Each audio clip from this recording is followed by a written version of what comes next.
আমার হিস্ট্রিতে আমি কাউকে আজ পর্যন্ত ক্ষমা করিনি, এমনকি তোকেও করব না। তোকে আমি এখন এমন শিক্ষা দেব যে তুই কোনোদিন উঠে দাঁড়াতে পারবি না। বেঈমানকে কখনো ক্ষমা করা উচিত নয়। তুই যদি কোনো ভুল করে থাকতি তাহলে আমি তোকে ক্ষমা করে দিতাম, কিন্তু তুই আমার সঙ্গে বেঈমানি করেছিস। তোকে ক্ষমা করার কোনো প্রশ্নই আসে না। তারপর আমি রকিকে হাত পা বেঁধে পানিতে ফেলে দিলাম।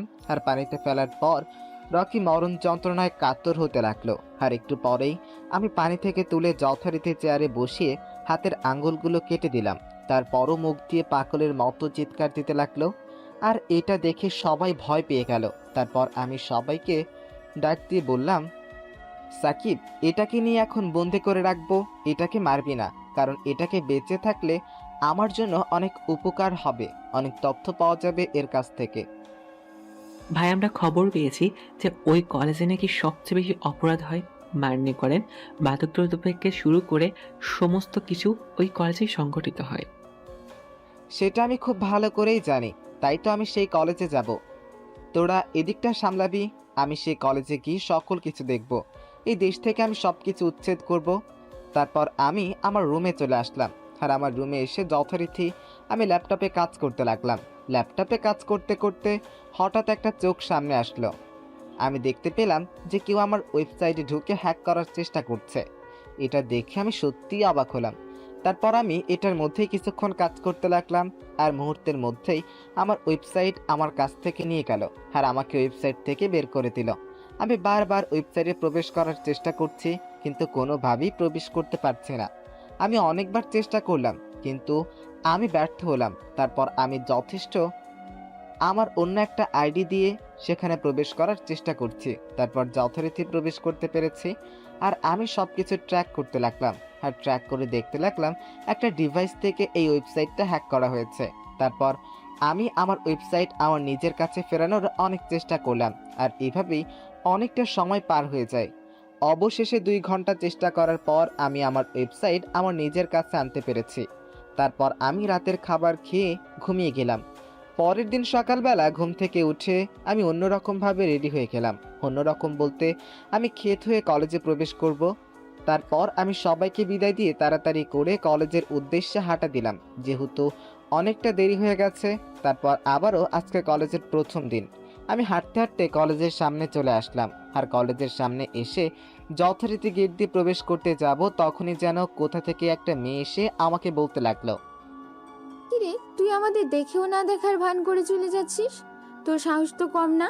এদিকে আয়, আজকে তোকে দেখাচ্ছি মজা আমরা কি করতে পারি, এখন বুঝতে পারবি। আরে আপু, আমি তো আপনাকে আজকে প্রথম দেখলাম। আপনার সঙ্গে তো আমার কোনো শত্রুতা নেই। আমি তো এসেছি কলেজে পড়াশোনা করার জন্য, আপনাদের কথা শোনার জন্য আসিনি। বুঝতে পেরেছেন? তারপর আমি সেখান থেকে চলে আসলাম। আর সেখান থেকে এসে যথারীতি আমি একটা গাছের নিচে বসলাম। আর গাছের নিচে বসে যথারীতি ভাবতে লাগবো, আমি এখন কি করব। কাউকেই তো তেমন কোনো চিনি না। আগে অফিস রুমে গিয়ে ক্লাসের ব্যবস্থাটা করা যাক। তারপর যে বাবা সেই কাজ। আমি অফিস রুমে চলে আসলাম। আর অফিস রুমে এসে প্রিন্সিপালের সঙ্গে কথা বলে যথারীতি আমার অ্যাডমিশন হয়ে গেল। আগে থেকেই প্রিন্সিপালকে আমি অ্যাডমিশন দিয়ে রেখেছিলাম। তারপর আমি প্রিন্সিপালের সাথে করে একটা ক্লাসে চলে আসলাম। আর ক্লাসে এসে আমাকে সবার সঙ্গে পরিচয় করিয়ে দিয়ে উনি চলে গেলেন। আর আমিও ক্লাসের ভিতরে এসে যথারীতি পিছনে বসে পড়লাম। আর তখন একটা ছেলে আমার দিক বারবার তাকাচ্ছে, হয়তো আমি এই বসে আছি তাই। তারপর স্যার আমার পরিচয় জানতে চাইলেন। আমিও আমার নিজের পরিচয় দিলাম। তারপর স্যার আবারও ক্লাস শুরু করলো। তারপর যথারীতি ক্লাস করে আমি যে বের হতে যাব, তখনই দেখলাম কয়েকটা ছেলে আমাকে ধাক্কা দিচ্ছে। বুঝতে পারলাম যে আমি যে আসার সময় মেয়েটার সঙ্গে এসব কথা বলেছি, সেই জন্য আমি চুপচাপ একটা নিরিবিলি জায়গায় চলে আসলাম। আর নিরিবিলি জায়গায় এসে যথারীতি ছেলেগুলো আমার পিছনে পিছনে চলে আসলো। ছেলেগুলো এসে জিজ্ঞেস করতে লাগলো, তোর সাহস দেখে আমি সত্যি অবাক হয়ে যাচ্ছি। আমাদের কলেজে নতুন কেউ আসলে আমাদেরকে 10 বার সালাম করে, তারপর কলেজের কাজ করতে যায়। আর তুই কিনা সেখানে রিয়ার সঙ্গে খারাপ ব্যবহার করেছিস। তুই তো আজকে শেষ। তোকে আজকে আমরা এমন মার দেব, ভবিষ্যতে তুই ভুলেও এরকম কাজ করার সাহস পাবি না। ভাই, বিশ্বাস করেন আমার কোনো দোষ নেই। আমি কলেজ দিয়ে প্রবেশ করছিলাম আর তখনই উনি আমাকে ডাক দেয়। আমার তাড়াতাড়ি ছিল তাই আমি চলে এসেছিলাম। আর কখন কি বলেছি এটা নিয়ে ধরে থাকলে তো আর হবে না, তাই না? প্লিজ, সরি ভাই, আমাকে মাফ করে দিয়েন। তুই এখনই রিয়ার কাছে পায়ে ধরে ক্ষমা চাইবি। যদি রিয়ার কাছে পায়ে ধরে ক্ষমা না চাস, তাহলে তোকে আমরা এমন মাইর দেব যে 7 দিন হাসপাতালে পড়ে থাকবি, কখনো উঠে দাঁড়াবার সাহস পাবি না। তখনই রিয়া মেয়েটা আসলো। আমার সামনে মাথা উঁচু করে তাকিয়ে আছে। আমি মাথা নিচু করে তাকিয়ে আছি। যথারীতি রিয়া এসে আমাকে একটা থাপ্পড় মারলো। আমি কোনো কথাই বললাম না, নিজের দিকে তাকিয়ে আছি। আর তখন রিয়া মেয়েটা বলতে লাগলো, এখনই আমার পায়ে ধরে মাফ চা, না হলে কিন্তু সত্যি সত্যি তোকে মেরে হসপিটালে ভর্তি করব। তুই আমাদের সম্পর্কে ভালো করে জানিস না আমরা কি করতে পারি। তারপর আমি কোনো উপায় না পেয়ে রিয়ার পায়ে ধরলাম। আর পায়ে ধরতেই তখনই সবাই ভিডিও করতে লাগলো। আমি সবাইকে ভিডিও করতে না করলাম, কিন্তু ওরা আমার কোনো কথাই শুনলো না। ওরা অনেকজন ছবি তুলেছে আর অনেকজন ভিডিও করেছে। আমি তারপর আর কোনো কিছু বললাম না, চুপচাপ পায়ে ধরে আমি আবারও দাঁড়ালাম। তারপর রিয়া বলতে লাগলো, এখন থেকে যদি তুই আমাদের কথা না শুনিস তাহলে কিন্তু এই ভিডিওগুলো ইন্টারনেটে ভাইরাল করে দেব। আর তখন তোর কি অবস্থা হবে সেটা একবার ভেবে দেখ। আপু, আমি আপনার কাছে মাফ চাই, তবু প্লিজ আপনি আমার এত বড় ক্ষতি করবেন না। আর আমি এই কলেজে শুধুমাত্র পড়াশোনার জন্য এসেছি, আমি কোনো ঝামেলা চাই না। আমি অনেক সহজ সরল একটা ছেলে। রিয়া, তুই তাহলে এই ছেলেটাকে দেখ, আমরা আমাদের কাজে যাই। আজকে আমার অনেক বড় একটা কাজ আছে, বুঝতেই তো পারছিস। তারপর আমি সবাইকে নিয়ে চলে আসলাম। আর সবাইকে নিয়ে আমি আমার আড্ডাতে এসে যথারীতি আড্ডা দিতে লাগলাম। তখনই আমাকে মেয়র সাহেব কল দিল। আমি মেয়র সাহেবের কলটা রিসিভ করলাম। আর ওপাশ থেকে মেয়র সাহেব আমাকে বলতে লাগলো, তোমাকে আমি কতবার করে বলেছি যে যে মালগুলো ভালোভাবে রিসিভ করবে, কিন্তু তুমি আমার কোনো কথাই শুনছো না। মালগুলোর যদি কোনো ক্ষতি হয় তাহলে তো ওরা কোনো টাকা দিতে চাইবে না, বুঝতে পারছো? জি ভাই, আমাদের সামনের বার থেকে আর এমন ভুল হবে না। আর তাছাড়া আজকে 2টা মেয়ে আপনার কাছে পাঠিয়ে দিব। 2টা মেয়েকে আমি অনেকভাবে ম্যানেজ করেছি। মেয়েগুলোকে পরে টাকা দিয়ে দিবেন। ঠিক আছে, তোমার অ্যাকাউন্টে যথারীতি তোমার অ্যাকাউন্টে টাকা চলে যাবে, তুমি কোনো চিন্তা করো না। আর আজকে রাত 11টার সময় যে অস্থির চালানটা আসবে ওটা রিসিভ করে তুমি রাঙ্গামাটি রফিকের কাছে পাঠিয়ে দিবে। ঠিক আছে, তাহলে আমি রফিকের কাছে মালগুলো ভালোভাবে পাঠিয়ে দেব, আপনি কোনো চিন্তা করবেন না। আর রফিক আপনাকে কল দিয়েছিল, মনে হয় আপনার ফোনটা বন্ধ ছিল। পরে আমাকে জানালো সেখানে নাকি আপনার একবার যেতে হবে। কিসের যেন মিটিং আছে, আপনার সঙ্গে কয়েকজন মিলে দেখা করতে চায়। ভারত থেকে এসেছে ওরা। ঠিক আছে, আমি সময় পেলে রাঙ্গামাটি চলে যাব, তুমি কোনো চিন্তা করো না। তুমি তোমার কাজটা করো ভালো করে। এই কাজের জন্য কোনো যেন ভুল না হয়, সাবধানে কাজটা করবে। আর পুলিশের ব্যাপারটা আমি দেখব, কোনো সমস্যা হলে আমাকে কল দিয়ে জানাবে। এদিকে আমি রিয়ার সামনে দাঁড়িয়ে আছি। তখন রিয়া অনেক কথাই বলতে লাগলো। আমি সব কথা সহ্য করতে লাগলাম। আমি যদি আগের অবস্থায় ফিরে যাই তাহলে এইসব কথাই চলে যাবে, চিন্তাও করতে পারবে না। তারপর যথারীতি আমি সেখান থেকে চলে আসলাম। আর আমি আমার মতো গেট দিয়ে বের হচ্ছি। আর তখনই একটা মেয়েকে দেখে পুরাই ক্রাশ খেলাম, কারণ মেয়েটা সত্যিই অনেক সুন্দর। হঠাৎ মেয়েটার দিকে তাকাতেই একটা গাড়ি এসে আমাকে ফেলে দিল। আর গাড়ি থেকে রিয়া বলতে লাগলো, কি রে ফকিনির বাচ্চারা, রাস্তা কি তোর বাপের যে তুই এভাবে দাঁড়িয়ে দাঁড়িয়ে ওদিকে তাকিয়ে আছিস? রাস্তা দিয়ে সর, না হলে কিন্তু এখন আবার গাড়ি তোর উপর দিয়ে চালিয়ে দেব ফকিনির বাচ্চা। এরপর আমি সাইড হয়ে গেলাম আর রিয়া গাড়ি নিয়ে চলে গেল। আমি মেয়েটার দিকে তাকিয়ে দেখলাম মেয়েটাও আমার দিকে কেমন যেন মায়াবী দৃষ্টিতেই তাকিয়ে আছে। একটু পরে দেখলাম একটা ব্যাগ নিয়ে আমার দিকেই আসছে। আমি সেখানেই দাঁড়িয়ে রইলাম। আর মেয়েটা যথারীতি আমার সামনে এসে বলতে লাগলো, কিরে, তুই এভাবে আমার দিকে তাকিয়ে আছিস কেন? আর তোকে তো এর আগে আমাদের কলেজে দেখিনি, নতুন নাকি রে? নতুন হয়ে মেয়েদের দিকে তাকানো শুরু হয়ে গেছে? আসলে সরি আপু, আমি আপনাকে দেখছিলাম না। আসলে আমি ওইদিকে একটা বন্ধুর জন্য তাকিয়েছিলাম। একটু পরেই বন্ধু চলে আসবে, আপনি আপনার মতো চলে যান, কোনো সমস্যা নেই। তারপর আমি আমার মতো চলে আসলাম, আর আমি গেটের কাছে আসতেই ড্রাইভারকে কল দিলাম, আর ড্রাইভারকে কল দিতেই ড্রাইভার একটু পরে গাড়ি নিয়ে চলে আসলো। তারপর আমি বাসায় চলে আসলাম, আর বাসায় আসার সময় আবারও প্রিন্স গ্যাংয়ের কয়েকজনকে দেখতে পেলাম রাস্তার মধ্যে মারামারি করছে। আমি সেটার ভিডিও করে বাসায় চলে আসলাম, আর বাসায় এসে যথারীতি খাবার খেয়ে নিলাম, আর খাবার খেয়ে আবারও ল্যাপটপ নিয়ে বসলাম। কালকে ওয়েবসাইটটা যদিও হ্যাক করে নিয়েছিলাম, কিন্তু আবার সেটা নিয়ে গেছে। এখন কি করে আবার আনবো সেটাই তো বুঝতে পারছি না। এদিকে আমি হাঁটতে হাঁটতে বাসায় চলে আসলাম, আর বাসায় এসে যথারীতি ফ্রেশ হয়ে নিলাম, আর ফ্রেশ হয়ে বসে বসে মেয়েটার কথা ভাবতে লাগলাম। মেয়েটা দেখতে অনেক সুন্দর, কিন্তু মেয়েটা যেসব কাপড় চোপড় পরে কলেজে যায়, এসব কাপড় চোপড় পরলে মেয়েটাকে অনেক খারাপ দেখায়। কিন্তু আমি আজ পর্যন্ত কোনো মেয়েকে ভালোবাসিনি, কিন্তু এই মেয়েটাকে দেখে আমার কেমন যেন ভালোবাসতে ইচ্ছে করছে। এসব বাতে বাতি আমি খাবার খেয়ে নিলাম, আর খাবার খেয়ে যথারীতি আবার ল্যাপটপ নিয়ে বসলাম, আর ল্যাপটপ নিয়ে বসে যথারীতি আমি আমার মতো কাজ করতে লাগলাম। আর এভাবেই সময়টা পার হয়ে গেল। আর তখনই আমাকে সাকিব কল দিল। আমি কলটা রিসিভ করলাম, আরও কাছ থেকে সাকিব বলতে লাগলো, ভাই আমি তথ্য পেয়েছি যে আজকে রাতে 11টায় অশ্লীল একটা চালান আসবে, আর সেটার মেয়রের লোকজন রিসিভ করবে। এখন কি ভাই, আমরা সেখানে যাব নাকি অন্য কিছু করব? হ্যাঁ, এই চালানটা আমার অবশ্যই লাগবে, আর এই চালানোর মধ্যে অনেক কিছু রয়েছে। এই অস্ত্রগুলো যদি আমি পেতে পারি তাহলে কিন্তু আমারই অনেকটা লাভ হয়ে যাবে, কারণ এই অস্ত্র দিয়েই ওরা অপকর্মগুলো করবে।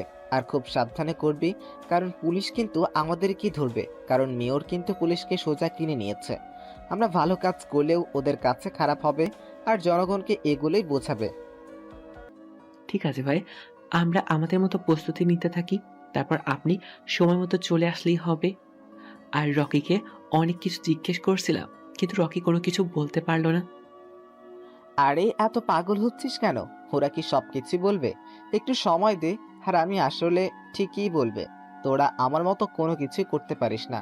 এতদিন থেকে যে তোরা কি শিখলি সেটাই তো বুঝতে পারছি না। তারপর আমি যথারীতি কল কেটে দিলাম, আর কল কেটে দিয়ে এভাবেই সময়টা পার হয়ে গেল। আমি মেয়েটার ফেসবুক আইডি খুঁজতে লাগলাম। যদিও ফেসবুক আইডির নাম জানি না, তবে কলেজের গ্রুপের মধ্যে যদি অ্যাড থাকে তাহলে তো নিশ্চয়ই মেয়েটার ছবি দেখে নাম জানতে পারবো। এভাবে খুঁজতে খুঁজতে বেশ অনেকটা সময় পার হয়ে যায়, আর খোঁজার পরে যথারীতি আমি আইডিটা পেলাম। আর আইডির মধ্যে গিয়ে দেখি নিজের অনেকগুলো পিক। আমি ছবিগুলো ডাউনলোড করলাম, আর ডাউনলোড করে দেখতে লাগলাম। মেয়েটাকে সত্যি আমার অনেক ভালো লেগে গেছে। তারপর এইভাবেই সময়টা পার হয়ে গেল। রাতের বেলা আমি রেডি হয়ে বের হলাম, ছদ্মবেশের কোমরে পিস্তলটা নিয়ে নিলাম, আর সেই জায়গায় চলে আসলাম। আর সেই জায়গায় এসে দেখি আমার টিমের সকলেই এখানে রয়েছে। তখন সাকিব বলতে লাগলো, ভাই অনেকক্ষণ ধরেই তো অপেক্ষা করছি, আর কখন যে তারা আসবে, কখন যে ডিলটা করব, এটাই তো কোনো কিছু বুঝতে পারছি না। আর আমরা এখানে প্রায় 15 জনের মতো আছি, আর বাকিগুলো গোডাউনে রেখে এসেছি। সাকিব, আমার রাঙামাটির ওই ঠিকানাটা জানতে হবে। রাঙামাটির ওই ঠিকানায় গেলে আমরা আরো অনেক কিছুই জানতে পারবো, আর সবাইকে শেষ করতে পারবো। বুঝতে পারছিস? দেশের মধ্যে এরা যা করছে এটা সহ্য করার মতো নয়। এদের কারণে আমার বাবা মা মারা গিয়েছে, আমি হয়ে গেছি সন্ত্রাসী। এখন আমাকে প্রিন্স ভাই বলে সবাই চেনে আন্ডারওয়ার্ল্ডে। ভাই আমরা তো সেই কবে থেকে আপনার গল্পটা শুনতে চেয়েছিলাম, কিন্তু আপনি তো কোনোভাবেই গল্পটা আমাদের বললেন না। আপনার সঙ্গে কি হয়েছিল, আপনার বাবা মা কিভাবে মারা গেল, আপনার সঙ্গে ওদের কি সম্পর্ক থাকতে পারে? সময় হোক তাহলে জানতে পারবি, আর কোনো একদিন তোদেরকে সব কিছু বলবো। কতটা নির্মমভাবে আমার বাবা মাকে হত্যা করেছে ওরা তোকে বলে বোঝাতে পারবো না। ছোট একটা বলছিল আমার সেটাও নেই। তারপর এইভাবে কথা বলতে বলতে বেশ অনেকটা সময় পার হয়ে গেল, আর একটু পরে দেখলাম ওরা গাড়ি নিয়ে এদিকেই আসছে।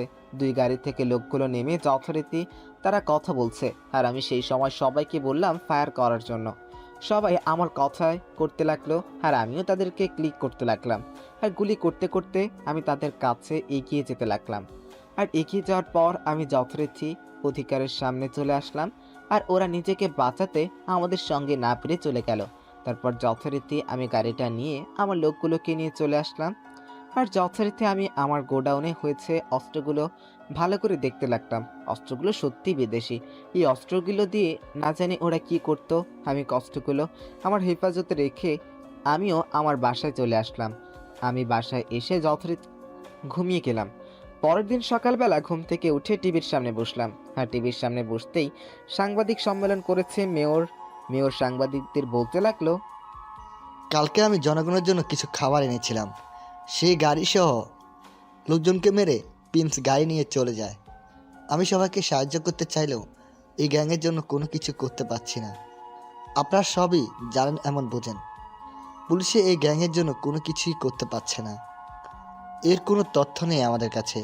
এর যন্ত্রণায় আমরা অস্থির হয়ে যাচ্ছি। তাই আপনাদের কাছে একটা অনুরোধ, যা কিছু হয়ে যাক না, আমি আপনাদের সাথে আছি, থাকবো ইনশাল্লাহ। ইনশাল্লাহ আমাকে সাপোর্ট দিবেন, তাহলে এমন অপশক্তি কোনো নাগাল পাবে না আমাদের। ধন্যবাদ সবাইকে। তারপরে আমি আমার অফিসে চলে আসলাম। কি করে পারলো এটা করতে? আমি সকল সিকিউরিটি দিয়ে দিয়েছিলাম, ওরা আমার কোটি টাকা লস করলো। আমি এখন কি করব? আমি মেয়রের এসব কথা শুনে হাসতে লাগলাম, কারণ মেয়র যে কি লোক সেটা তো আমি খুব ভালো করেই জানি। ওর কিছু প্রমাণ আমার কাছে আছে। শুধু শুধু তোর কলেজে যাচ্ছে না, কলেজে তো যাচ্ছি সকল প্রমাণ জোগাড় করার জন্য। আমি সবার সামনে নিয়ে আসবো এই মেয়রকে। তারপর আমি ফ্রেশ হয়ে খাবার খেয়ে নিলাম, আর খাবার খেয়ে কলেজের উদ্দেশ্যে রওনা দিলাম। হাঁটতে হাঁটতে কলেজে চলে আসলাম, আর কলেজে এসে যথারীতি আমি ভিতরে চলে গেলাম। ভিতরে চলে আসার পর আমি এক পাশে বসে রয়েছি, আর তখনই রিয়া মেয়েটা আমার কাছে আসলো আর এসে আমাকে বলতে লাগলো, কিরে ফকিনির বাচ্চা, তুই এখানে বসে আছিস? আমি তোকে সেই কখন থেকে খুঁজে বেড়াচ্ছি। যা, আমার জন্য ওই দোকান থেকে আইসক্রিম নিয়ে আয়। এই নে টাকা, যা। দেখুন আপু, আপনি আমার সঙ্গে কেন এমনটা করছেন? আমার তো ক্লাস আছে নাকি? আমি তো আপনার এসব করার জন্য বসে আছি না। আমি এই কলেজে পড়তে এসেছি, এসব করার জন্য নয়। আপনি দিনের পর দিন আমাকে র্যাগিং করেই যাবেন, আর আমি এগুলো সহ্য করে যাব। আমি স্যারের কাছে গিয়ে বিচার দিব। কুত্তার বাচ্চা, তুই আবার মুখের উপর কথা বলছিস? আর তোর মতো ফকিরের বাচ্চা হয়ে আমাকে জ্ঞান দেওয়ার সাহস কোথা থেকে পেয়েছিস তুই? আমি তারপর কোনো উপায় না পেয়ে যথাযথ দোকানে চলে আসলাম, আর দোকানে এসে আমি ওনার জন্য আইসক্রিম কিনে ওনার কাছে গেলাম। আর আইসক্রিমটা দিয়ে আমি যেই মাত্র চলে যেতে যাব, তখনই দেখলাম কালকের সেই মেয়েটা কলেজের গেট দিয়ে প্রবেশ করছে। মেয়েটা আজকে শাড়ি পরে এসেছে, সত্যি অনেকটা ভালো লাগছে।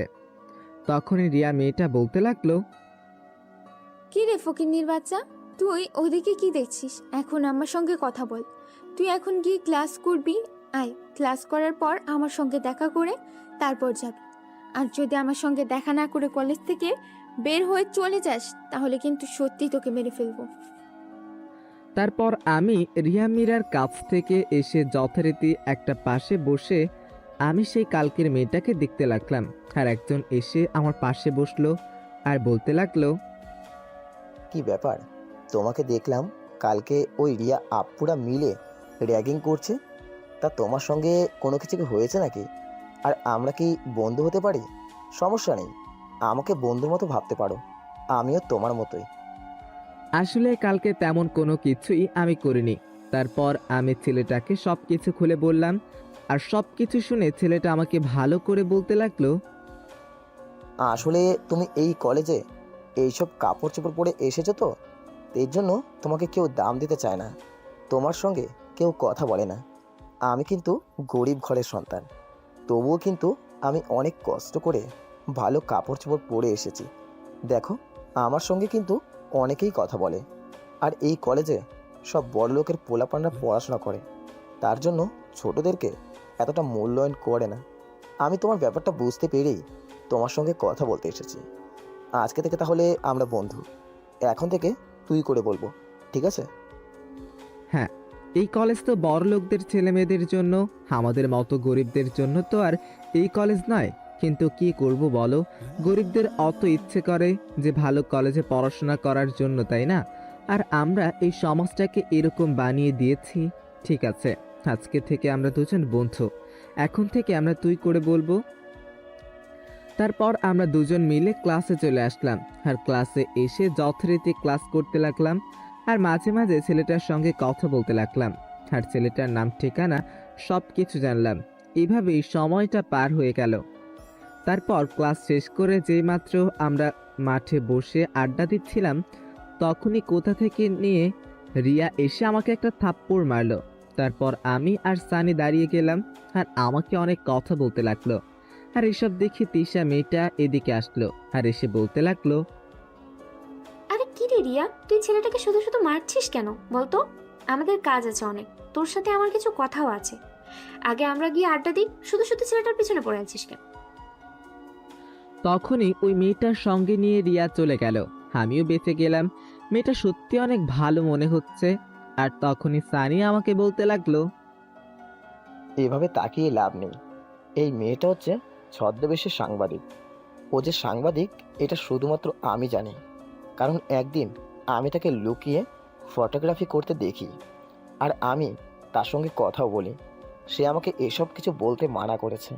তুই আমার বন্ধু, তাই তো আমি তোকে সব কিছু খুলে বললাম। তুই এটা কখনো কাউকে বলবি না।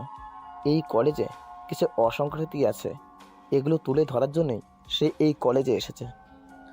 ও আচ্ছা আচ্ছা, এই কলেজে কি কি হয় সেটা বলতে পারবে? আর এসব কারা কারা করে সেটা কি তুই জানিস? আমারও তো অনেক জানতে ইচ্ছে করে, তাই না? বল তো শুনি। এই কলেজে বিপি হলো সাদ্দাম, যার সঙ্গে তোর এত কিছু ঝামেলা হয়ে গেল। ওর অনেক ক্ষমতা, ও মেয়ারের সঙ্গে থাকে তো, তার জন্য অনেক ক্ষমতা। আরও অনেক ছেলে পেলে আছে, সবাই তার কথাই চলে। এই কলেজে প্রায় 5 বছর ধরে রাজত্ব করেছে। এখানে সেই আগের মতো ওই কতটা খারাপ এটা তোকে বলে বোঝাতে পারবো না। ও মাদ্য পাচার করা থেকে শুরু করে মেয়ে পাচার পর্যন্ত পড়ে থাকে। এই শহরে যত অকর্ম হয় তার হাত ধরে হয়। এটা অবশ্যই কলেজের সবাই মোটামুটি জানে, কিন্তু কেউ সাহস করে কোনো কিছু বলতে পারে না। যদি কেউ বলতে চায় তাহলে পরের দিন তার লাশ পাওয়া যায় এই কলেজের ছাদে। সেটা তো বুঝতে পারলাম না। একটা লোককে এতটা খারাপ একটা তো ভালো করে সবাই জানে, তাহলে পুলিশকে কেন ইনফর্ম করছে না? পুলিশ তার বিরুদ্ধে কেন ব্যবস্থা নিচ্ছে না? ওর ব্যাপারে তো তাহলে কয়েকটা মামলা থাকার কথা। তোর কথা শুনে আমার সত্যি হাসি পাচ্ছে। আরে যার এত ক্ষমতা তার কি পুলিশের ভয় আছে নাকি? আর এ তো পুলিশ কিনে নিয়েছে। উল্টো পুলিশ যদি সামনে থাকে দেখে তাকে, তাহলে তাকে সার করে ডাকা শুরু করবে। ও আচ্ছা, তার মনে হয় কোনো একটা গোডাউন আছে যে সেখানে সব সময় আড্ডা দেয়, মানে সে যেখানে থাকে তার সেখান থেকে অপকর্ম করে। এটা কি তুই চিনিস নাকি? হ্যাঁ, আমি এটা চিনি। আমি সহ আরও কয়েকজন চেনে, কারণ ওরা তার সঙ্গে কাজ করে তো, সেই জন্য। আমাকেও সাদ্দাম ভাই বলেছিল তার সঙ্গে কাজ করার জন্য। আমি অনেক কষ্টে তার হাত থেকে বেঁচে গেছি।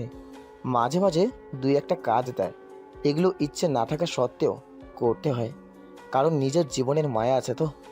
এই কলেজের পেছনে তার একটা কামরা আছে, সে সেখানেই থাকে।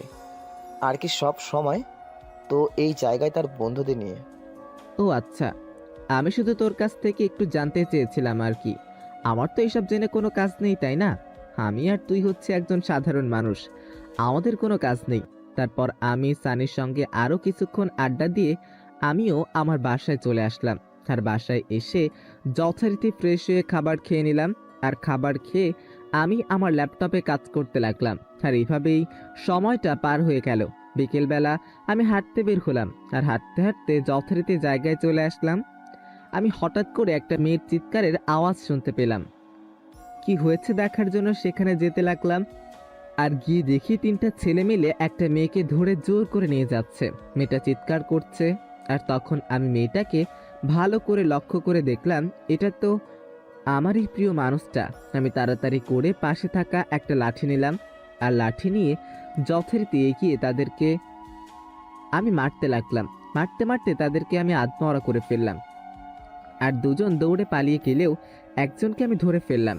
আর তখন মেয়েটা এসে আমার কাছে বলতে লাগলো, আরে তুমি কলেজের সেই ছেলেটা না যে খ্যাত হয়ে ঘুরতে? তা তুমি এখানে কি করে আসলে? তুমি যদি আজকে না থাকতে তাহলে তো সত্যি আমার যে কি হতো। আসলে আপু, আমি প্রতিদিন বিকেলবেলা এখানে হাঁটতে বের হই। হাঁটতে আমার অনেক ভালো লাগে। আর হাঁটতে হাঁটতে আমি এখানে আসলাম, আর এখানে এসে আপনার গলার আওয়াজ শুনতে পেলাম। হয়তো কোনো মেয়ে বিপদে পড়েছে, তাই এগিয়ে আসলাম। আর এগিয়ে এসে দেখি আপনি। এটা তো আমার দায়িত্ব ছিল। হুম, এটা দায়িত্বের মধ্যে পড়ে, কিন্তু কটা ছেলে তার জীবনের বাজি রেখে অন্য একটা মেয়েকে বিপদের হাত থেকে রক্ষা করে? অনেকে আছে বিপদ থেকে রক্ষা করে সুযোগের সদ্ব্যবহার করে। তোমাকে দেখে ভালো মনে হলো। আচ্ছা, আপনি এখানে কি করে আসলেন? আর ওরাই বা আপনাকে ধরে এখানে নিয়ে আসলো কেন? আমি তো কোনো কিছুই বুঝতে পারছি না। আমাকে কি বলতে পারবেন? আসলে আমি একজন ক্রাইম জার্নালিস্ট। আমি ক্রাইমের উপরই রিপোর্ট করছি, আর তার জন্যই ওরা আমাকে কিডন্যাপ করে নিয়ে যাচ্ছিল। সত্যি আপনাকে অনেক ধন্যবাদ।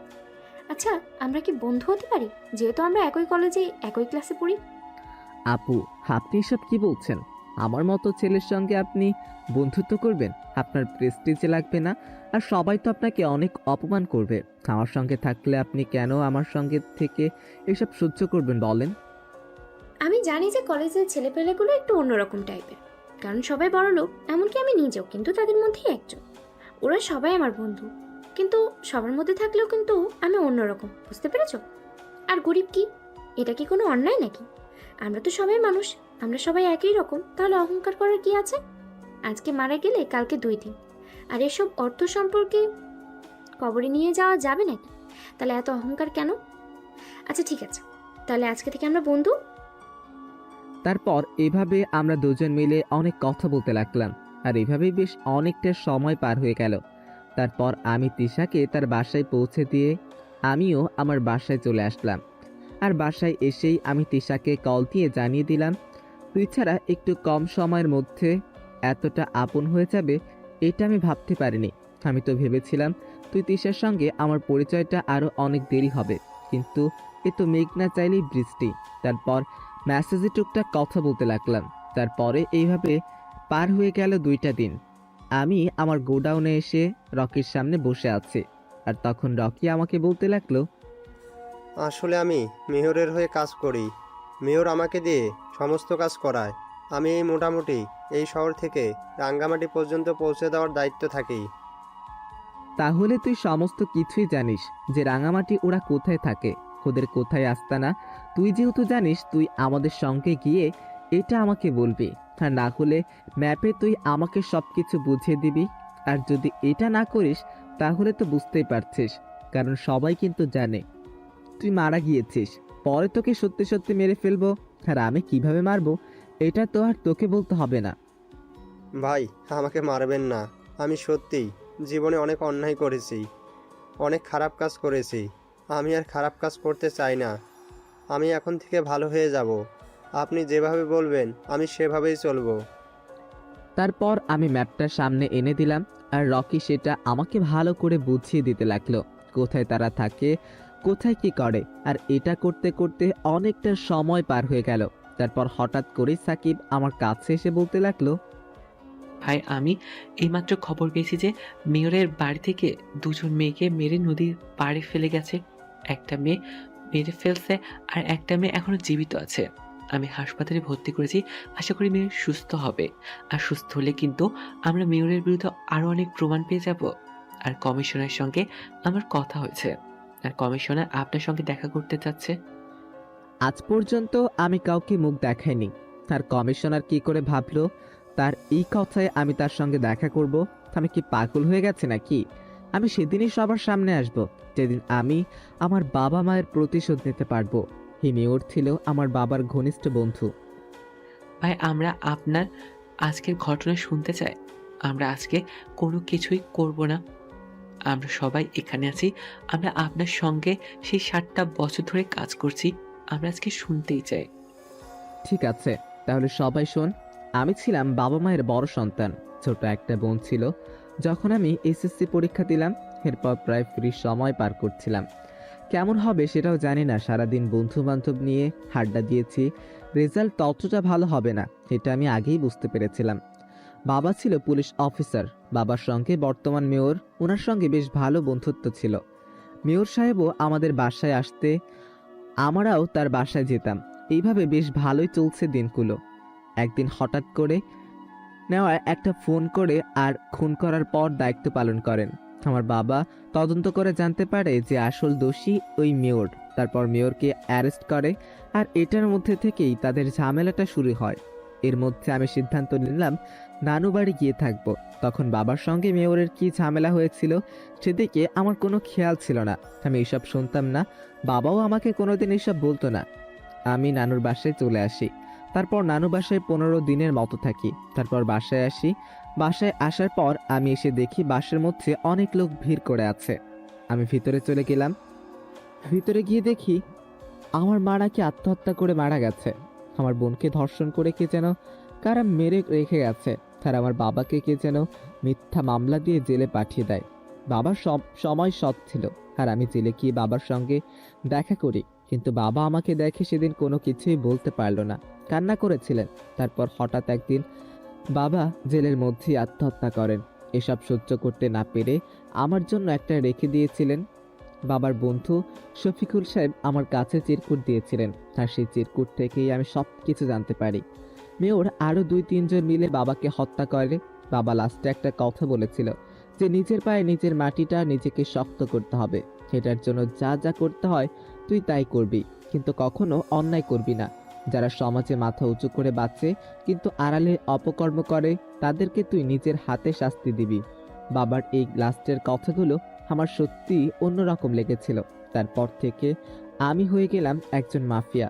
তারপর দেখলাম সবাই আমার দিকে তাকিয়ে কান্না করছে, আর আমি ফিরতেই আমাকে শক্ত করে জড়িয়ে ধরলো।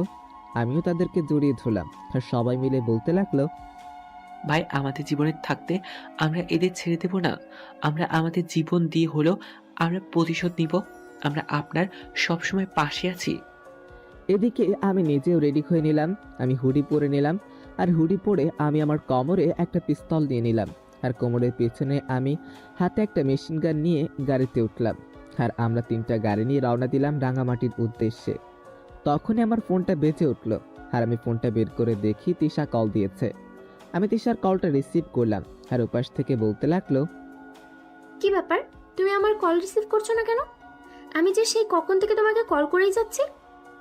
এরপর থেকে তুমি যদি এমন করো তাহলে বুঝতে পারবে। আরে আমি তো আসলে ব্যস্ত ছিলাম, তার জন্য আমার কল ধরতে পারিনি। আচ্ছা বলো কি বলবে? আমি এত তোমাকে অনেক মেসেজ দিয়েছিলাম, তুমিও তো আমাকে কোনো রিপ্লাই দাওনি। আমি তোমার সাথে ছিলাম, তার জন্য তোমার মেসেজের উত্তর দিতে পারিনি। তুমি কি এমন কাজ করো যে তুমি এত ব্যস্ত থাকো? কালকে যথারীতি কলেজে আসবে। তাছাড়া তাড়াতাড়ি যদি না আসো না, তাহলে কিন্তু তোমাকে এমন মাইর দিব মনে রাখবে সারা জীবন। ঠিক আছে, আমি কালকে কলেজে যেতে খুব তাড়াতাড়ি আসবো। আর এখন তো অনেক রাত হয়ে গেছে, ঘুমাবে না তুমি? ঘুমিয়ে পড়ো, আর রাত থেকে কাজ করার কোনো দরকার নেই। ঠিক আছে, আমিও ঘুমিয়ে গেলাম, তুমিও ঘুমিয়ে পড়ো। কালকে আমি তোমাকে কল দিয়ে জাগিয়ে দেবো, তুমি কোনো চিন্তা করো না। ওকে, আল্লাহ হাফিজ। তারপর আমি কল কেটে দিলাম। কল কেটে দিয়ে আমি মনে হয় হাফ ছেড়ে বাঁচলাম, কারণ মেয়েরা সত্যি অনেক চালাক, সাংবাদিক তো তার জন্য। তারপর আমরা প্রায় অনেকক্ষণ জার্নি করার পরে রাঙামাটি হয়ে পৌঁছালাম। রাঙামাটি পৌঁছে আমরা যথারীতি ম্যাপের মতো অনুসারে যেতে লাগলাম, আর যেতে যেতে প্রায় অনেকটা সময় পার হয়ে গেল। রাত 2টার দিকে আমরা সেই কালকের তো জায়গায় এসে পৌঁছালাম। আমি সবাইকে আমার মতো করে সাজিয়ে দিলাম। এরপর আমি ছোট একটা ড্রোন উড়িয়ে সব কিছু দেখতে লাগলাম, আর এসব করতে করতেই বেশ অনেকটা সময় পার হলো। তারপর আমি সাকিবকে বললাম চারিদিকে ল্যান্ডমাইন ফিট করে দেওয়ার জন্য। সাকিব আমার কথা মতো তাই করলো। ভাই একটু পরে মনে হয় চালানটা আসবে, আর তখনই না হয় আমরা এটা করব। দেখেন, আমাকে এইমাত্র একজন মেসেজ করে বলছে এই ছেলেটাকে আপনি খুব ভালো করে জানেন, আপনারই তো ইনফর্মার। ছেলেটা অনেক ভালো, ছেলেটা তাদের সঙ্গে কাজ করে ঠিক আছে, কিন্তু আমাকে অনেক শ্রদ্ধা করে, আমাকে অনেক তথ্য দিয়েছে। ছেলেটা তোরা যে যার মতো প্রস্তুতি নিয়ে নে। এখান থেকে যদি আমরা ওদিকে না নিয়ে যেতে পারি তাহলে কিন্তু অনেক বড় ক্ষতি হয়ে যাবে আমাদের। এমনকি আমরা নিজেরাও মানা করতে পারি, কারণ এটা কিন্তু অনেক ক্রিটিক্যাল একটা জায়গা। তারপর অপেক্ষা করতে করতে সেই কাঙ্ক্ষিত মুহূর্তটা চলে আসলো, আর দেখলাম একটা গাড়ি থেকে অনেকগুলো মেয়েকে ভিতরে নিয়ে যাওয়া হচ্ছে। আমি তাড়াতাড়ি করে ফায়ার করলাম, আর ফায়ার করার পর যে যার মতো ছুটে চলে যেতে লাগলো। তারপর আমি সাকিবকে বললাম মেয়েগুলোকে সে সরিয়ে আনার জন্য, আর সাকিব আমার কথা মতো তাই করলো। আমি মেয়েগুলোকে সরিয়ে আমি গুলি করতে লাগলাম। গুলি করতে করতে বেশ একটা সময় পার হয়ে যায়, আর ওরা আমাদের গুলি করে। আমার হাতে একা গুলি এসে লাগলো, আমি মাটিতে পড়ে গেলাম। তখনই শাহরিয়ার ভাই আমাকে গাড়িতে তুলে নিয়ে গেল। আমি গাড়িতে বসে আছি, হাতটা মনে হয় এক্ষুনি খুলে আসবে। তারপর রিফাত এসে আমার হাত থেকে গুলিটা বের করে আমাকে ব্যান্ডেজ করে দেয়। এদিকে আমি সাকিবকে সামনে এগিয়ে যেতে বললাম, আর আমিও সামনে এগিয়ে গেলাম। আর এগিয়ে গোডাউনের ভিতরে দেখি সকল কেমিক্যাল আর অস্ত্র সেখানে রয়েছে। আমি একজনকে পালাতে দেখলাম, এটাই সেই মেয়রের সঙ্গে কাজ করে কাউন্সিলর। আমি তাকে ধরে নিলাম আর ধরে মারতে লাগলাম। আর তখন কাউন্সিলর আমাকে বলতে লাগলো, তোর এত বড় সাহস, তুই আমার গায়ে হাত দিছিস? তুই জানিস না আমি কি করতে পারি? আর তুই কে যে আমার এত বড় ক্ষতি করছিস? তোকে আমি অনেক টাকা দিব, তবুও আমাকে মারিস না। আর যা ক্ষতি করেছিস তোকে কোনো কিছু বলবো না। তুই কি করে ভাবলি যে তোকে আমি ক্ষমা করব?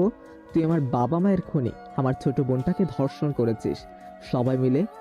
তোর দেখে কি আমি এত সহজে ছেড়ে দিব? এটা তুই ভাবলি কি করে?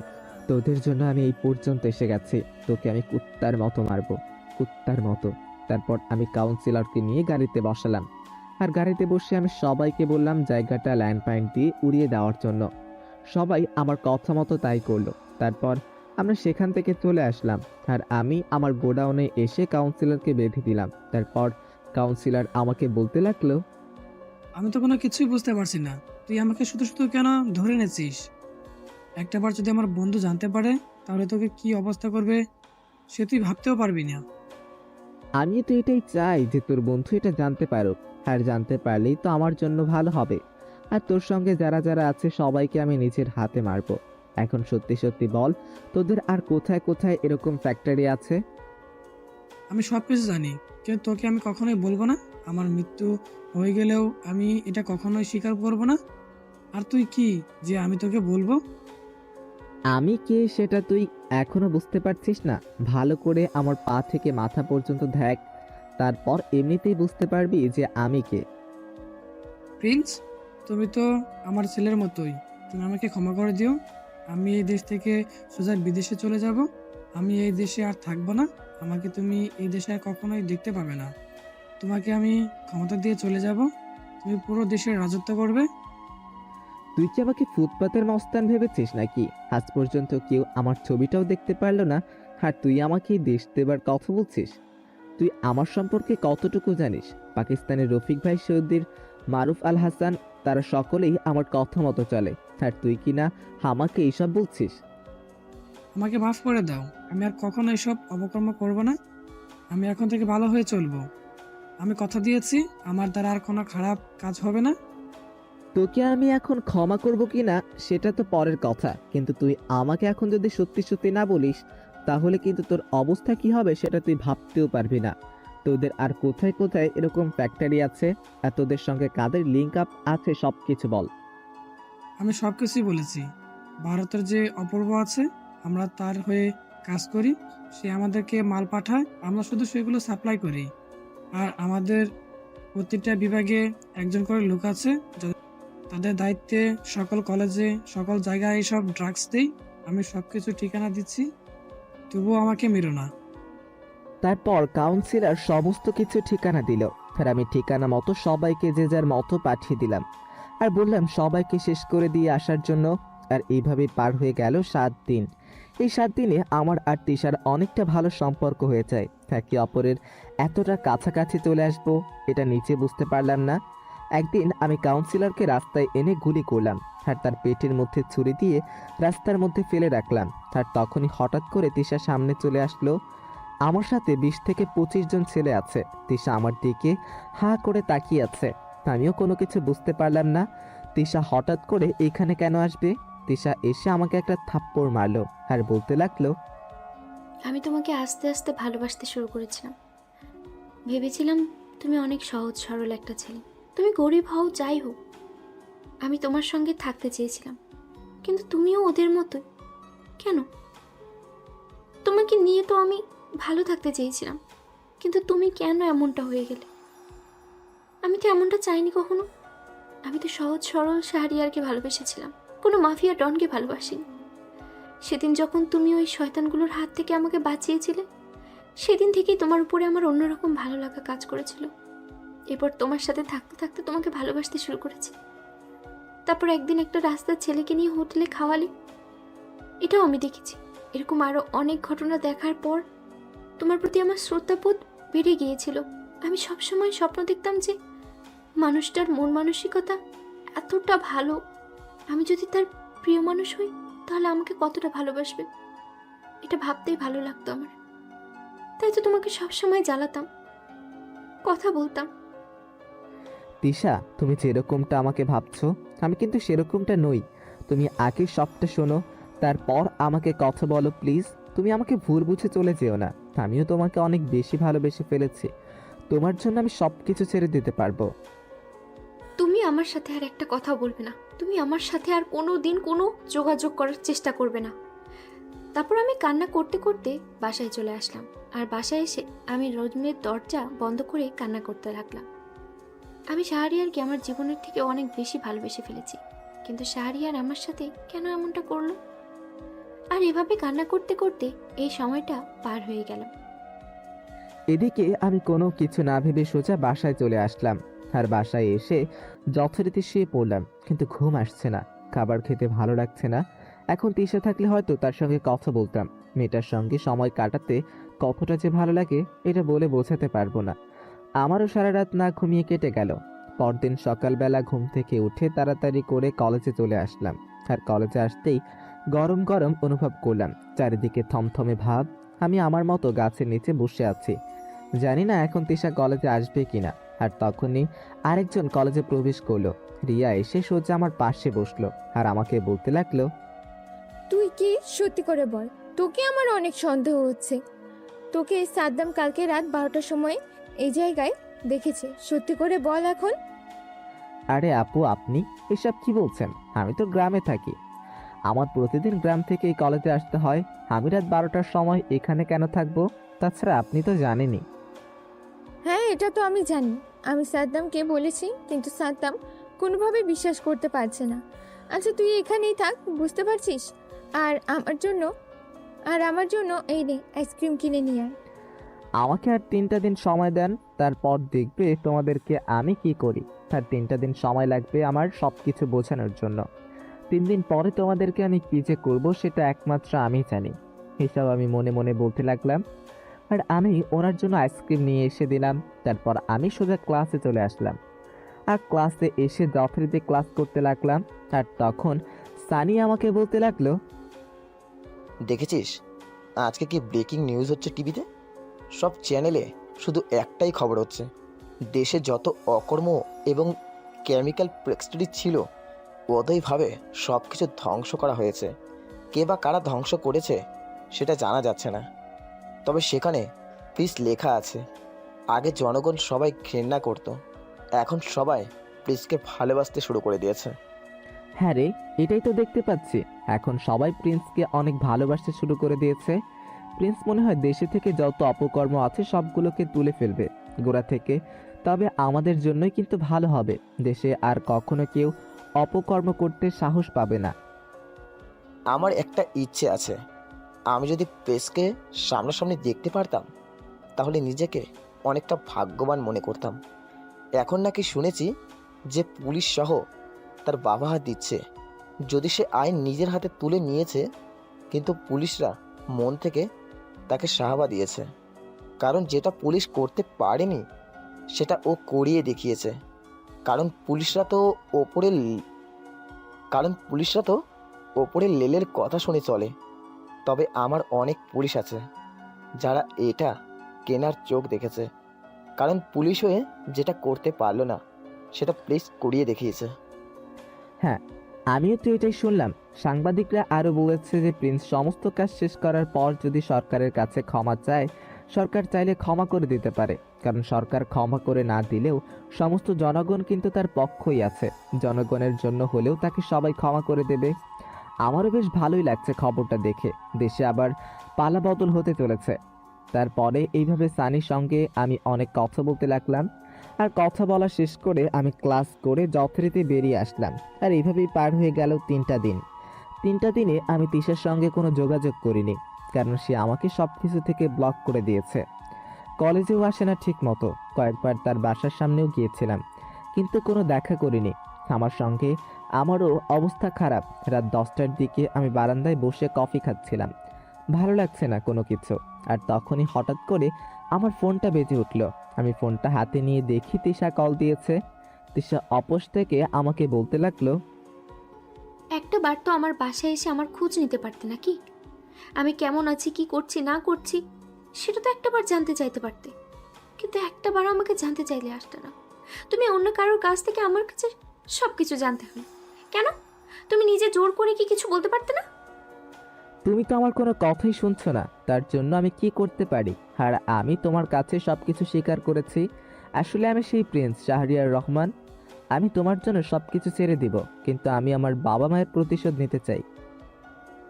আমি সাকিবের কাছ থেকে সমস্ত ঘটনা জানতে পেরেছি। তোমার সঙ্গে এতদিন ঘটে গিয়েছে, এটা আসলে আমার নিজের খারাপ লেগেছে। এমনটা তো আমার নিজের সাথে ঘটে যেতে পারতো। তারপর তিশা ওপাশ থেকে কান্না করতে লাগলো।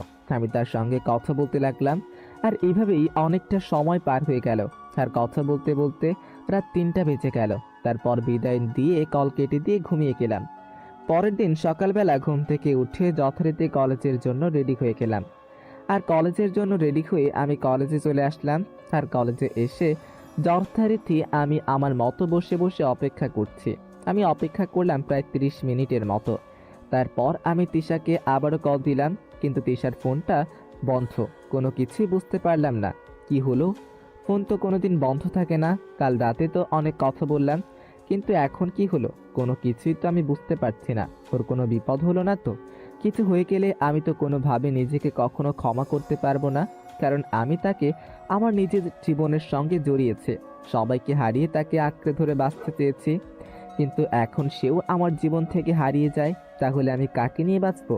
বলতে না বলতেই আমার ফোনে একটা কল আসলো। আমি ফোনটা রিসিভ করলাম, আর ওপাশ থেকে কেউ আমাকে বলতে লাগলো, কি রে, তুই নিজে কি মনে করিস? তুই অনেক বড় মাফিয়া কিং হয়ে গেছিস। যতই তুই মাফিয়া কিং হস না কেন, তোর জানের প্রিয়া, তোর জানে মন এখন আমার কাছে। চলে আয়, তোর সাথে অনেক কথা আছে, চলে আয়। তুই আমাকে নিঃস্ব করে দিয়েছিস। এখনও আমি পথের ফকির হয়ে গেছি তোর জন্য। সকল আন্ডারওয়ার্ল্ডের সাথে আমার কানেকশন বন্ধ করে দিয়েছিস। তোর সাথে আমার দেখা করতে ইচ্ছা করছে, এই ঠিকানা চলে আয়। আর হ্যাঁ, একা আসবি, কাকে যদি নিয়ে আসিস তাহলে বুঝতে পারছিস। খবরদার, তুই তিশাকে কোনো কিছুই করবি না। যদি তিশার কিছু হয় তাহলে কিন্তু আমি তোকে কি করব সেটা আমি নিজেও জানি না। খবরদার, তুই আমার তিশার গায়ে কোনো হাত দিবি না। আমি এখনই আসছি, আর আমি একা আসবো। তোর সঙ্গে যা কিছু হয়েছে আমার হয়েছে। তারপর আমি কল কেটে দিয়ে আমি সাকিবকে কল দিয়ে সব কিছু বুঝিয়ে দিলাম, আর তাদের মতো করে সব কিছু সেট করতে বললাম। আর আমার জিপিএস ট্র্যাকার অন করে সেখানে যেতে লাগলাম। কিছুক্ষণ পরে সেখানে পৌঁছে গেলাম। তারপর আমাকে 2টা ছেলে ভিতরে নিয়ে গেল, আর ভিতরে নিয়ে গিয়ে কোনো কথা ছাড়াই আমাকে মারতে লাগলো। আমি কোনো কিছু করছি না। আর তখন মেয়র বলতে লাগলো, তুই আমার সকল কেমিক্যাল ফ্যাক্টরি নষ্ট করে দিয়েছিস। তুই আমার সকল লোককে মেরে ফেলেছিস। আমার বিরুদ্ধে সকল প্রমাণ খুঁজে বের করেছিস। এখন আমাকে পুলিশ খুঁজে বেড়াচ্ছে শুধু তোর কারণে। তুই আমার বাবা মাকে মেরেছিস, আমার ছোট বোনটা সবাই মিলে ধর্ষণ করেছিস। আমার শরীরের মধ্যে 1 ফোঁটা রক্ত থাকতে তোরা এই দুনিয়াতে বেঁচে থাকতে পারবি না। তোদেরকে আমি আমার নিজের হাতে মারবো। তোদের জন্য আমি মাফিয়া হয়েছি, যেন তোদের সাথে নিজেকে মানিয়ে নিতে পারি। এখন পায়ের তলার মাটি অনেক শক্ত হয়ে গেছে। এই দিনটার জন্য আমি এতদিন অপেক্ষা করছিলাম। তুই আমার কাছে এসে অনেক বড় ভুল করেছিস। এখন তুই তোর ভুলের মাসুল দিবি। তুই আমার কত বড় ক্ষতি করেছিস সেটা তুই নিজেও জানিস না। তুই আমার সমস্ত ব্যবসা বন্ধ করে দিয়েছিস, পুরো দেশে তোড়পাড় করে দিয়েছিস। শাহরিয়ার কখনো কোনো কিছু ভয় পায় না। আমি তোকে সব দেখে কোনো রকম ভয় পাচ্ছি না, বরং তুই নিজে সাবধান হয়ে যা। তোর শেষ ইচ্ছেটা পূরণ কর, কারণ কিছুক্ষণ পরে তুই উপরে চলে যাবি। কে আছিস? ওকে একটু বুঝিয়ে দে আমি কে। সাদ্দাম, এদিকে আয় তো, তুই একটু বুঝিয়ে দে আমরা কি করতে পারি আর কি না করতে পারি। আরে ভাই, আমি তো চেয়েছিলাম যে তিশাকে নিয়ে একটু বিছানায় যাব, কারণ মেয়েটার কত রূপ যৌবন আছে, দেখলেই পুরো মাথা নষ্ট হয়ে যায়। আমার পরে না হয় আপনি যাবেন। ঠিক আছে, তুই আগে বিছানাটা গরম করে আয়, তারপর আমি যাচ্ছি। যতই হোক, তুই এতদিন ধরে আমার সাথে কাজ করছিস, তোর ইচ্ছাটা না রাখলেও তো হয় না। খবরদার, তোর যা কিছু করতে হয় আমার সাথে কর। আমাকে মেরে ফেল, আমার কোনো সমস্যা নেই, কিন্তু প্লিজ এটা করিস না। আমি তোর কাছে হাত জোড় করে ক্ষমা চাচ্ছি। তোরা আমাকে এবার, আমি কোনো কিছুই বলবো না। তখনই কয়েকজন এসে আমাকে মারতে লাগলো, আর আমি কোনো কিছুই করলাম না। আর মারতে মারতে আমাকে মাটিতে ফেলে দিল। আর মাটিতে ফেলে দেওয়ার পরেই তিশা চিৎকার দিয়ে কান্না করতে লাগলো। তিশার কান্না আমার একদমই সহ্য হচ্ছে না। মনে হচ্ছে সব কিছু ভেঙে ফেলে তিশাকে এইখান থেকে নিয়ে যাই। আমি উঠতে পারছি না। তারপর অনেক কষ্ট করে আমি উঠে মারতে লাগলাম ওদেরকে। আর মারতে মারতে বেশ অনেকজনকে মেরে ফেললাম। আর হঠাৎ করে সাদ্দাম তিশার গলায় ছুরি ধরলো। আমি সবাইকে মারা বন্ধ করে দিলাম। আর তখনই মেয়র বলতে লাগলো, তুই জানিস না আমি কতটুকু খারাপ। আমি তোর মাকে দর্শন করেছি, তারপর তোর মাকে মেরে ফেলে তোর বোনের সাথে আমি এসব করেছি। মরার আগে একটু শুনে যা, তোর বাবাকে আমি মিথ্যা দর্শনে অভিযোগে জেলে পাঠিয়েছি। আমি জানতাম যে সে জেলে গেলে আত্মহত্যা করে মারা যাবে। তোর বাবা আসলে সৎ পুলিশ অফিসার ছিল। তুই জানিস না আমি কতটা খারাপ, আর তুই আমার সাথে পাঙ্গা নিতে এসেছিস। এসব শোনার পর আমি আর সহ্য করতে পারলাম না। আমি ওদেরকে ইচ্ছে মতো মারতে লাগলাম। মনে হচ্ছে আমি 100 জনের শক্তি আমার শরীরে পেয়ে গেছে। আমি মারতে মারতে সবাইকে আদর করে ফেললাম। তারপর হঠাৎ করেই আমি মাইক্রোফোনে বললাম তাড়াতাড়ি করে অ্যাটাক করার জন্য। আর সবাই ঝাঁপিয়ে পড়লো। আর আমিও সবাইকে গুলি করতে লাগলাম। আর গুলি করতে করতে সবাই প্রায় মারা গেল। আর আমিও তিশাকে গাড়িতে তুলে দিলাম। তিশাকে গাড়িতে তুলে দিয়ে আমি সেখান থেকে গুলি করতে লাগলাম। আর তখনই দেখলাম মেয়র আর সাদ্দাম দুজন পালিয়ে যাচ্ছে। আমি গিয়ে পিছন থেকে তাকে মারতে লাগলাম। আর আমি মেয়রকে ইচ্ছা মতো মারতে লাগলাম। আর সাকিব সাদ্দামকে মারতে লাগলো। আমি সাকিবকে বললাম, সাকিব তুই সাদ্দামকে মারিস না, তুই বাকিগুলোকে দেখ। আমি এই দুটোকে দেখছি, অনেক দিনের ইচ্ছা আমার, আমি এদেরকে নিজের হাতে মারবো। তারপর আমি মারতে লাগলাম। আর মেয়রকে ধরে আমি গাড়ির সঙ্গে বেঁধে ফেললাম। আর কারোর সঙ্গে বেঁধে যথারীতি আমার গাড়ি থেকে বক্স নিয়ে তার হাতের আঙ্গুলের নখগুলো তুলে ফেললাম। আর তখন মেয়র মুরগির মতো ছটফট করতে লাগলো। তারপর আমি মেয়রের মুখে কাগজ দিয়ে মুখ আটকে দিলাম। তারপর আমি সাদ্দামকে ধরে এনে গাড়ির সঙ্গে বেঁধে ফেললাম। আর সাদ্দামের হাতের চামড়াগুলো উঠিয়ে ফেললাম। তারপর আমি মেয়রের মুখে ঘুষি মরতে লাগলাম। আর সবকিছু ফেটে রক্ত বের হতে লাগলো। আর দুজনেই এইভাবে মারা গেল। তখনই পুলিশ আসলো। আর পুলিশ এসে যথারীতি আমাকে থানায় নিয়ে গেল। থানায় নিয়ে যাওয়ার পরে পার হয়ে গেল 3টা দিন। আমি আদালতে সকল কিছুই স্বীকার করি। জনগণের জন্য আমি বেরিয়ে আসতে পেরেছি। তা না হলে 2-3 বছরের সশ্রম কারাদণ্ড দেওয়া হতো। সবাই আমাকে পেয়ে কেমন যেন আনন্দের সাগরে ভাসতেছে। এটাই বিশ্বাস করতে পারছিলাম না। তারপর এভাবেই সবার সঙ্গে সময় কাটিয়ে তিশা আর আমি বিয়ে করলাম। দুজন এখন আমি দাঁড়িয়ে আছি বাসর ঘরের সামনে। ভিতরে যাবো কিনা সেটা চিন্তা করছি, কারণ মানুষটা আমার দিকে অনেক রেগে আছে। এই কয়েকদিনে আমি মানুষটার একটু খোঁজ নিয়ে নিই। বিয়ে করার সময় একটু কথা বলিনি কাজী অফিসে। তখনই পিছন থেকে সানি বলতে লাগলো, দোস্ত, আমার অনেক দিনের ইচ্ছে ছিল যে আমি প্রিন্স শাহরিয়ানকে দেখব। যে মানুষের জন্য এত কিছু করেছে, তাকে দেখার জন্য আসলেই অনেক ইচ্ছে ছিল। কিন্তু সেই মানুষটা যে আমার বন্ধু নিজেই, এটা সত্যি আমি জানতাম না।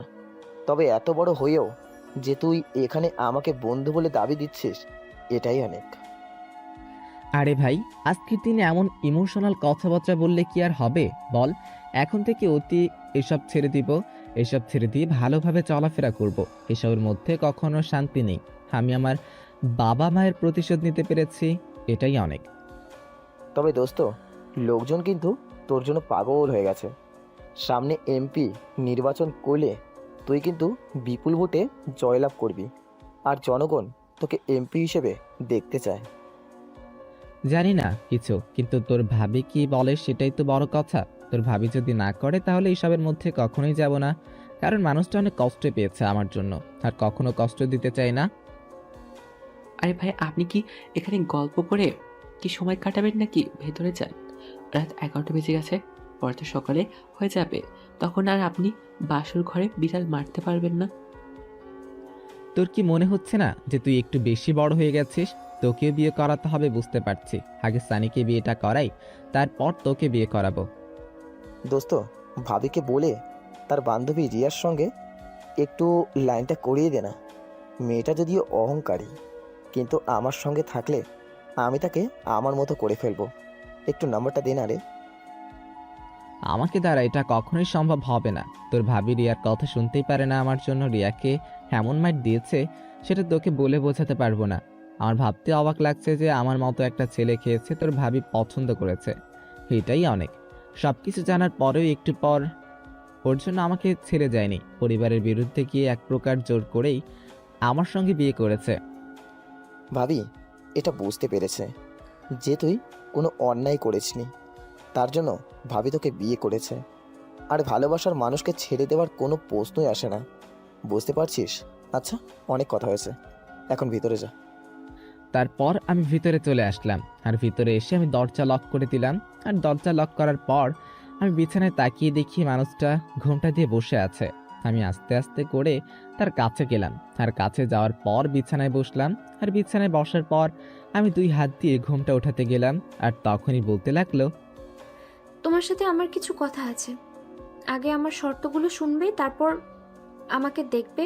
এর আগে তুমি আমাকে দেখতে পারবে না, আমাকে স্পর্শ করতে পারবে না। এত কষ্ট করে বিয়ে করেছে, এখন বউয়ের মুখটা দেখতে পারবো না, এটা কোনো কথা হলো? তোমার কথা তো পড়েও বলতে পারবে না কি? এইভাবে মুখের উপরে কথা বলাটা ঠিক হলো কি? এভাবে কথা বলে কোনো লাভ নেই, আমি যেটা বলছি সেটাই হবে। শোনো আমার শর্তগুলো। তুমি আর কখনো সব কাজ করবে না, তুমি আর কখনো মাফিয়া জগতে ফিরে যাবে না, এটা আমার কসম। এখন থেকে সাধারণ মানুষের মতো বেঁচে থাকবে, সারাদিন অফিস থেকে বিকেলবেলা বাসায় থাকবে। আমি কোনো মাফিয়ার বউ হতে চাই না। জানতাম তুমি এই কথাগুলোই বলবে, তার জন্য আমি প্রস্তুতি নিয়েই রেখেছি। আর আমারও এইসব করার কোনো ইচ্ছে নেই। আমি কেন করেছি আর কি করেছি এটা তুমি ভালো করেই জানো। আমি কোনো অন্যায় করিনি। যারা সমাজে মুখোশ পরে বেঁচেছিল তাদেরকে নিজের হাতে শাস্তি দিয়েছি, যেটা মাইন্ড করতে পারতো না। সেটা আমি বুঝতে পেরেছি, সেটা আমার চেয়ে ভালো তোমাকে আর কেউ বুঝতে পারবে না। আর এখন থেকে আমাকে প্রচুর ভালোবাসতে হবে, আমাকে ছেড়ে কোনোখানে যাবে না। আমি শুধু এই পারে নয়, পরে পরেও তোমাকে চাই। তখনই তিশা আমাকে শক্ত করে জড়িয়ে ধরলো, আমিও তাকে শক্ত করে জড়িয়ে ধরলাম। আর তখন তিশা আমাকে কানে কানে বলতে লাগলো, হুম, এখন তো আমি আপনাকে আদর করতে দিব না। আগে 2 রাকাত নফল নামাজ আদায় করতে হবে, কারণ এত কষ্ট করে তোমাকে পেয়েছি। আল্লাহর কাছে শুকরিয়া আদায় করতে হবে না? আর এটাই নিয়ম, বুঝতে পেরেছ? যাও অজু করে আসো, দুজনে একসাথে নামাজ পড়ো। তারপর আমি ওয়াশরুমে চলে আসলাম। ওয়াশরুমে এসে যথারীতি উজু করে দুজনে মিলে 2 রাকাত নফল নামাজ আদায় করে নিলাম। তখন তিশাকে আমি কোলে তুলে নিয়ে বারান্দায় চলে আসলাম। আর বারান্দায় এসে চেয়ারে হেলান দিয়ে আমার বুকের মধ্যে তাকে শক্ত করে জড়িয়ে ধরে চাঁদ দেখতে লাগলাম। আর তখন আমি বলতে লাগলাম, আকাশের চাঁদের চেয়ে আমার এই চাঁদটা অনেক সুন্দর। আমি এই চাঁদটাকে অনেক ভালোবাসি, আর সারাটা জীবনেই ভালোবাসতে চাই। বুঝতে পেরেছেন ম্যাডাম? আমাকে অনেক ভালোবাসতে হবে। আমি অভিমান করলে অভিমান ভাঙাতে হবে। প্রতিদিন আমার জন্য চকলেট নিয়ে আসতে হবে। আর আমার উপরে রাগ করা যাবে না কিন্তু, তাহলে কিন্তু আমি অনেক কান্না করব। রাগ হলে না তোমার এই সুন্দর গালের মধ্যে 2-1টা থাপ্পড় দিব, তাহলে রাগ কমে যাবে। বুঝতে পেরেছো? তুমি শাহরিয়ার রহমানের বউ, 2-1টা থাপ্পড় তো খেতেই হবে, তাই না? তাহলে সোজা গোয়িং টু বাবের বাড়ি, বুঝতে পেরেছো? আমাকে আর পাবে না, তোমাকে একা একা ঘুমাতে হবে। বিয়ে করেও একা একা ঘুমানো কতটা কষ্ট করে এটা বুঝতে পারবে। ও তাই নাকি? তাহলে তো আপনাকে এখনই আপনার বাপের বাড়ি রেখে আসতে হয়। আপনি একা একা থাকবেন, আমিও একা একা থাকবো, কোনো সমস্যা নেই, আমার ক্ষেত্রে কোনো প্রবলেম হবে না। না, আমি তো আপনাকে ছাড়া থাকতে পারবো না। আপনাকে ছাড়া থাকতে গেলে তো আমার দম বন্ধ হয়ে আসে। কি করে থাকবো আপনাকে ছাড়া? তো এখন কি আদর করবে, নাকি আমি